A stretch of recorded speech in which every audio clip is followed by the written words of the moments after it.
In the beginning, Melkor was the strongest being, second only to that of Eru Iluvatar. This awed the Maiar known as Mairon. Mairon was obsessed with order and coordination, seeking a world that was completely structured and devoid of chaos, with everything working as efficiently as possible. Seeing an opportunity to exploit this, Melkor gradually twisted Mairon's desire for order into a desire for dominion, corrupting him into the foul being known as Sauron. Sauron wielded might and sorcery, yet his greatest strength lay in his ability to deceive others. Yet just like his former master, Sauron would suffer due to his arrogance and underestimation of his enemies, making the same mistakes that would lead to his doom. Welcome to our latest video on the armies of Middle-earth.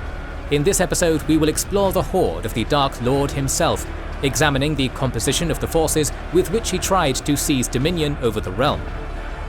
By the Second Age, Sauron had eclipsed the power that his erstwhile master Morgoth had at the end of the First Age. This was because Sauron had not yet squandered his power as Morgoth had. Morgoth, formerly known as Melkor, had permanently incarnated himself by pouring his spirit, or fear, into Ada, the world, so that he could control its physical body, known as Hroa. In order to do this, Morgoth had to infuse his power into the world. Thus, Ada Mard can be seen as Morgoth's ring. Sauron would eventually do the same, infusing his power into the One Ring. While Morgoth sought the destruction of Ada, Sauron sought dominion over it. Sauron did not object to the existence of Ada, so long as he could do as he liked with it. Sauron inherited a world already marred by Morgoth, full of corrupted creatures that he could manipulate and breed. Thus he would not have to expend much of his power as Morgoth did. He also inherited his former master's knowledge, such as ring lore and how to enslave and dominate. After the War of Wrath, Sauron adopted a fair form and repented for his evil deeds in fear of what the Valar would do to him. Eonwy ordered Sauron to return to Valinor to receive judgment, but he would not face the humiliation. Instead, he went into hiding in the eastern parts of Middle-earth. Mairon was not evil in his origin. Thus, he lingered in Middle-earth initially with fair motives, reorganizing and rehabilitating its ruin. Yet his desire for order and reformation caused him to relapse, for the bonds that Melkor had laid upon him were very strong. Sauron felt the Valar had forgotten Middle-earth. Thus, after 1,000 years, he hid no more. In SA 500, Sauron began gathering those already corrupted by Morgoth, such as the Easterlings and Haradrim.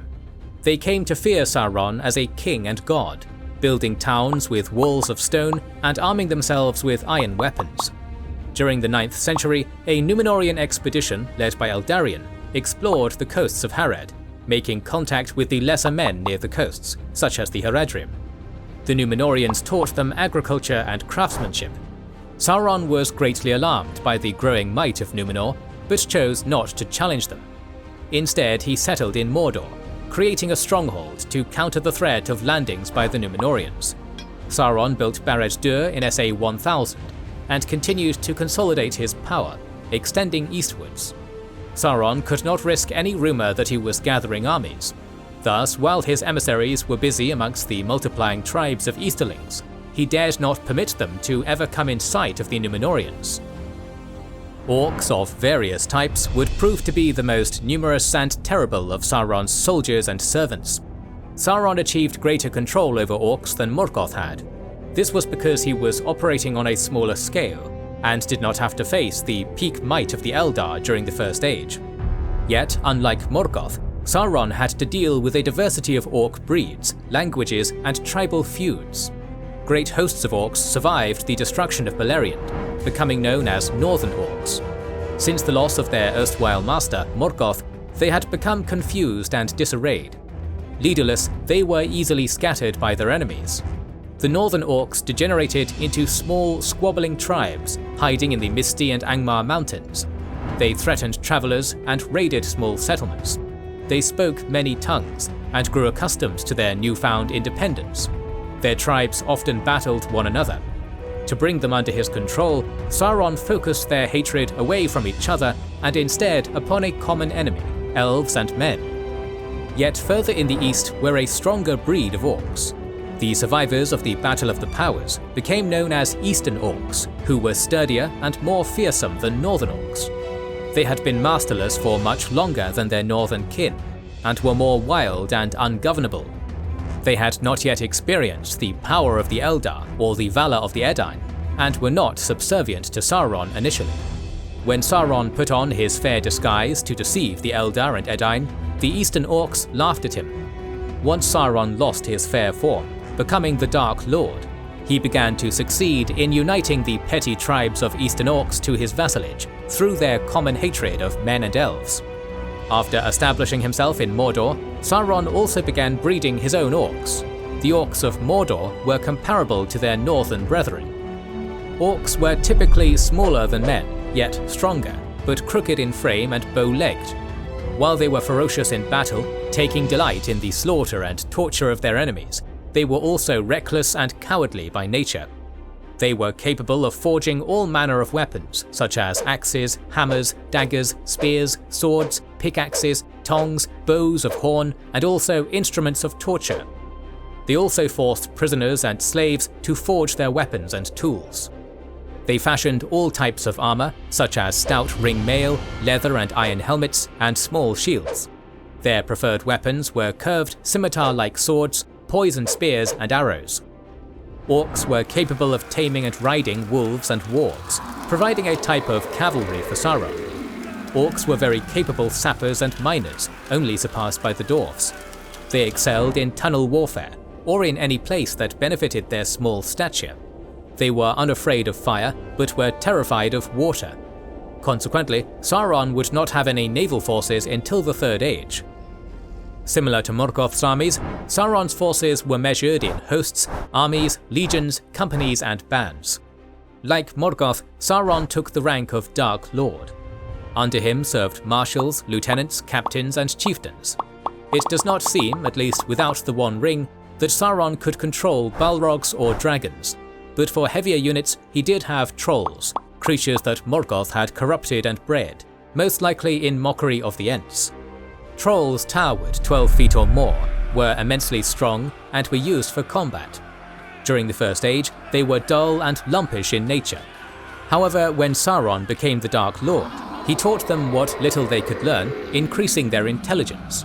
They gradually learned languages, mostly from orcs. The Olokai of the Third Age spoke the Black Speech. Trolls typically were settled in the northern Misty Mountains and Angmar Mountains. Before Sauron unleashed war upon his enemies, he first attempted to sway them to submit to him without a struggle. He had long sought to persuade the Eldar to his service, for he knew they had greater power. He adopted a fair form, calling himself Anatar, the Lord of Gifts, pretending to be an emissary of the Valar. He travelled throughout the realms of the elves, except for Lindon, as Elrond and Gil-galad refused to treat with him. He was received gladly by many, especially in Eregion. There he taught the Noldorin smiths art and magic, forming a special relationship with Celebrimbor. Sauron deceived Celebrimbor and his Gwaithimyrdain to forge the 19 Rings of Power that he sought to dominate using the One Ring. Yet Celebrimbor made 3 rings in secrecy, never touched by Sauron. However, since their forging involved Sauron's teachings, they were bound to the One Ring to some extent. In SA 1600, Sauron returned to Mordor, where he forged the One Ring in secrecy at Samath Naur in the heart of Mount Doom. The One Ring gave Sauron the power to control the other Rings of Power and dominate the wills of their users. However, to create the One Ring, Sauron had to infuse much of his power into it, and thus he made the same mistake as Morgoth. While Morgoth had infused his power into the world itself, Sauron had infused his to the One Ring. This strengthened them but also weakened them.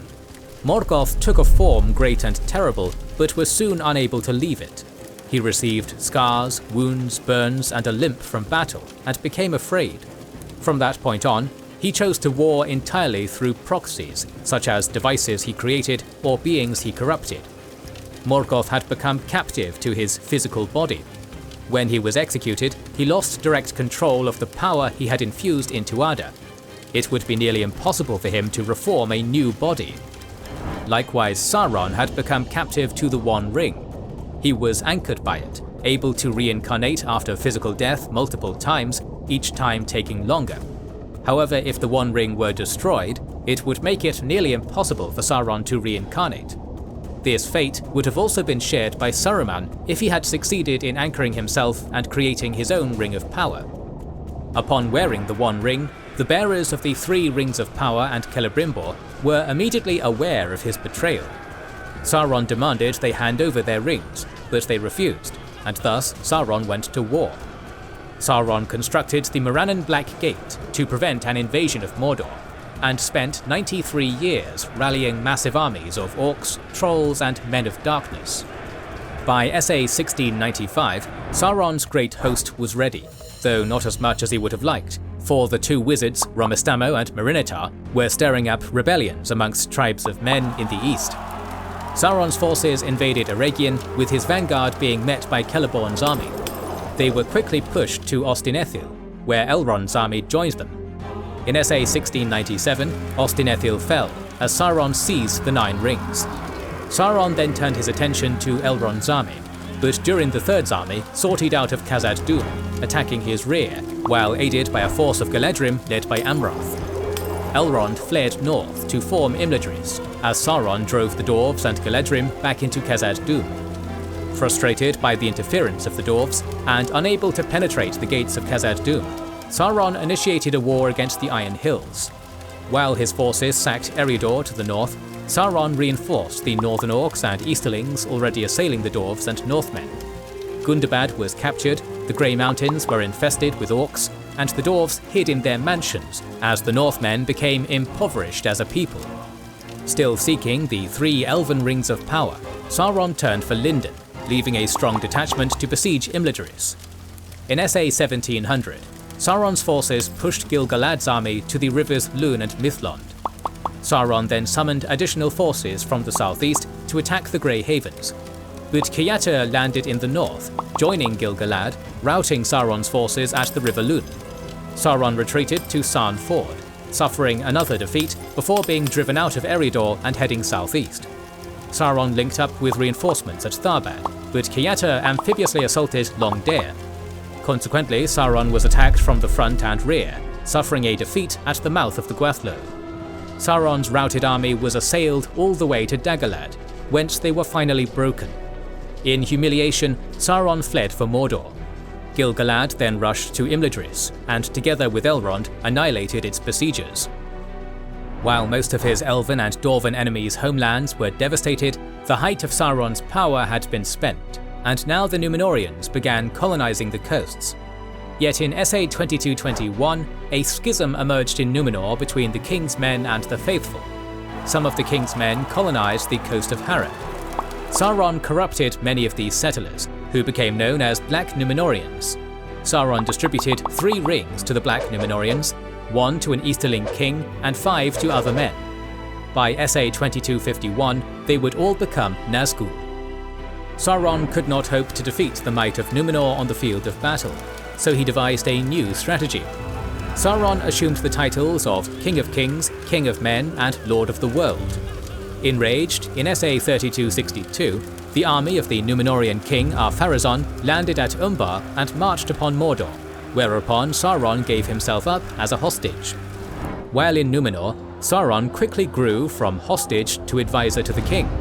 He seduced the king and the king's men to worship Melkor, and convinced them to attack Valinor to claim immortality.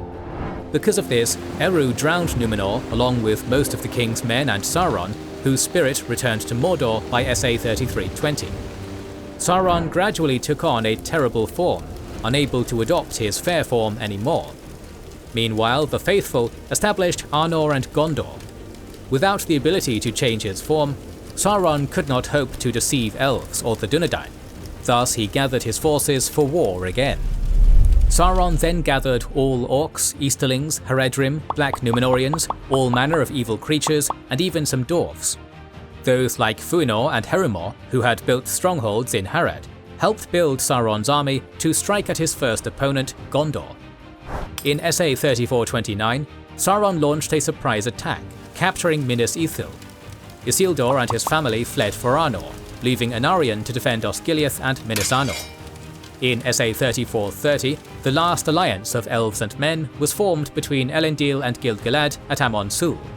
They travelled to Imladris, joining Elrond, where for 3 years they forged arms and planned. They crossed the Misty Mountains and headed down the Anduin, joining forces with King Orifer, King Amdir, and Durin IV. Sauron had prepared his forces to attack the alliance upon their march. In SA 3434, upon the plains of Dagorlad, the Alliance army was joined by Anarian's southern forces to face Sauron. Both Orifer and Amdir foolhardily charged Sauron's forces, getting cut off from the main body, and both were vanquished. Sauron had managed to defeat a great part of the Sylvans and Galadrim, but the battle in the plain would last months. Eventually, Gil-galad and Elendil's forces overwhelmed Sauron's armies, breaking through Cirith Gorgor. Sauron and his surviving forces fled behind the gates of Barad-dûr. Sauron was not yet beaten, for he had prepared a seemingly inexhaustible supply of projectiles and provisions to last a siege of Barad-dûr for at least 7 years. For years from Barad-dûr, Sauron sent out raiding parties, causing tremendous casualties. Within Gorgoroth, Anarion was hit by a stone that crushed his helm and killed him. Yet after 7 years, Sauron came out in a last-ditch effort to defeat his enemy. He personally led a sortie breaking through the Liga. He came to Mount Doom and engaged Gil-galad and Elendil in combat. He managed to kill them both, only for Isildur to take the broken remains of Narsil and cut the One Ring from Sauron's hand. Once again, Sauron was bodiless, but the survival of the One Ring allowed him a great amount of time to reform anew. His enemies were greatly fractured, and would wither over the course of centuries. Yet, unbeknownst to Sauron, since forging the One Ring, every time his physical body was destroyed, his spirit became weaker and weaker. Once the One Ring was destroyed, he would lose all his power to effect his will upon Arda, and would never grow in strength again. More videos on Middle-earth are on the way, so make sure you are subscribed and have pressed the bell button to see them.